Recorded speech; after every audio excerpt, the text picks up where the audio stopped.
পূর্বের কথা মোতাবেক এখন থেকে পুরো দেশকে তুফানের হাতে তুলিয়া দেব। সে যা চাইবে। হ্যালো গাইস, এক্সপ্লোর এসএমে আপনাদের সবাইকে স্বাগতম। তুফান উঠেছে ঢালিউড ইন্ডাস্ট্রিতে। হ্যাঁ, সাকিব খানই আমাদের ডুবে যাওয়া ইন্ডাস্ট্রি হয়তোবা আবার জমজমে করে তুলবে। রিসেন্টলি তার নিউ মুভি টিজার যা করিতে চাইবে করিবে,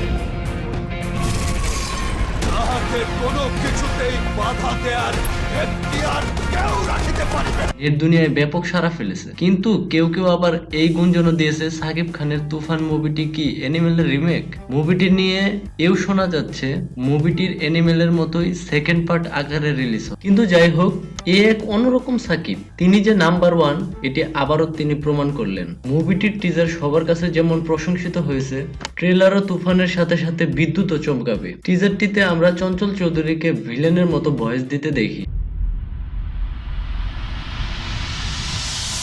তুফান, খুব ভয় পাইছি রে।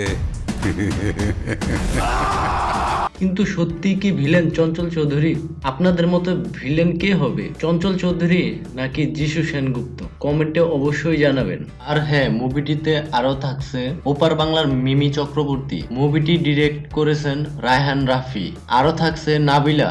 নাবিলা এই প্রথম কোনো মুভিতে কাজ করতে চলেছে। আর নাবিলা বাংলাদেশি হলেও তার জন্মস্থান সৌদি আরব। পার্ট তুফান মুভিতে তার রোল এখনো অজানা সবার। তুফানের টিজারে বাজিমাত করতে পারলেও দেখার বিষয় সাকিব খানের তুফান 17 জুন IMDb'র রিপোর্ট অনুযায়ী রিলিজ হওয়ার কথা। আমাদের মনে কতটা জায়গা করতে পারে? তো যাই হোক, ফিল্ম জগৎ এন্ড বায়োগ্রাফি রিলেটেড সকল আপডেট পেতে এক্সপ্লোর SM কে সাবস্ক্রাইব করে পাশেই থাকুন। ধন্যবাদ।